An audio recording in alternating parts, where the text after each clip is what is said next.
President Trump has long said he considers China a bad actor when it comes to trade with the U.S. Today, he took his biggest steps yet against the country with a second wave of tariffs on Chinese imports.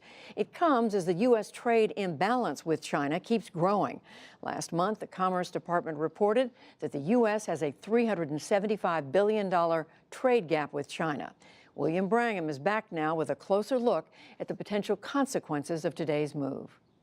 Even as that trade deficit with China has grown, American exports to China have also grown.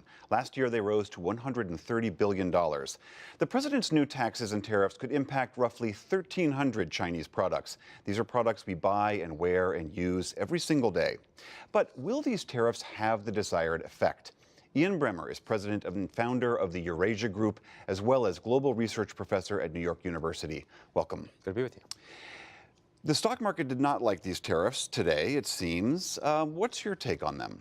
Well, I mean, there's no question that a 700-plus point drop is probably the largest we've seen in decades on the back directly of an action of an American president. Right. So that's significant for a president who's been talking up the markets with regulatory rollback, corporate tax reductions. Business has generally been very happy with Trump. What's interesting, though, is even though the markets are taking a big dump, unlike Trump's threatened tariffs against American allies all over the world, Canada, Mexico, South Korea, Australia, the Europeans, you name it, the corporate community has been increasingly saying to the Trump administration, we think you need to be tougher on China. We're not getting reciprocity. We don't have market access. They're stealing our intellectual property. It's really challenging for us to do business there, and we need someone to be tougher. Well, that was the word the president kept using today, reciprocal. Yes. Well, what they do to us, we're doing back to them. Do you think this is going to have the intended effect, that it will curb China's actions that all these individuals think are so odious? If it was implemented properly and consistently, I think it might. I mean, I can tell you that senior Chinese officials in the past couple weeks had told me that in the Bao Forum coming up, which is like their Davos in April, that Xi Jinping was going to give a really big speech. He's already now sort of president for life, right? So he's cleared the decks. He was planning on offering a broader reform message, in part in response to American pressure. That's a big deal. But the Americans are fighting this with one hand behind our back for a couple of reasons. First of all, because, as you know, American allies are really not very happy with the United States right now. If we were going to start to engage in hitting the Chinese hard, our European allies are having the same problems with China. Our Japanese allies, same problem. Wouldn't we want them to be aligned with us?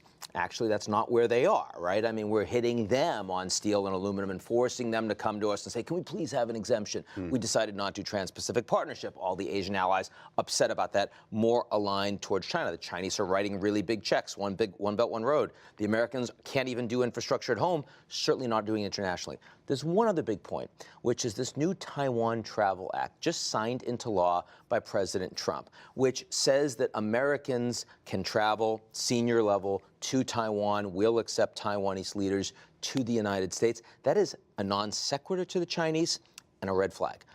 They'll feel backed in the corner. They consider Taiwan to be domestic policy. And the fact that Trump has decided to move ahead in escalation on Taiwan at the same time as he's escalating on trade says to the Chinese, this isn't just about trade. This is the Americans and Trump showing his true colors. We're going to hit you hard.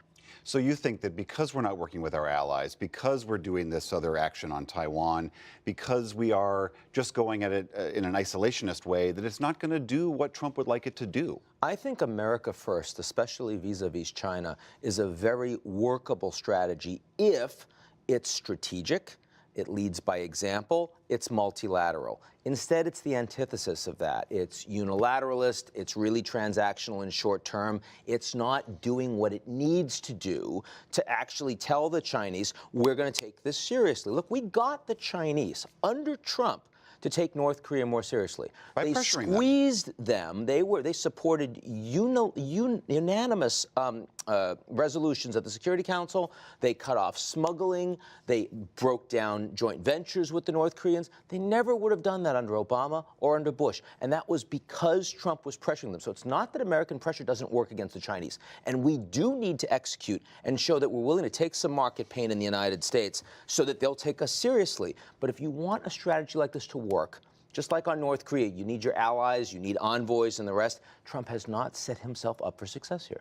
China said today, we don't want a trade war, but they implied if you're starting one, we will meet you right there on the battlefield. Do you think that's what's going to happen? Look, there's no question. When we hit them on solar panels a month ago, they came back and hit us in sorghum, and the cost was roughly the same.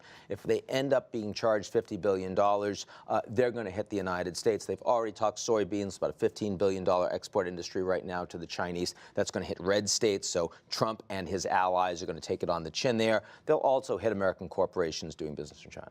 Ian Bremmer, thank you very much. My pleasure.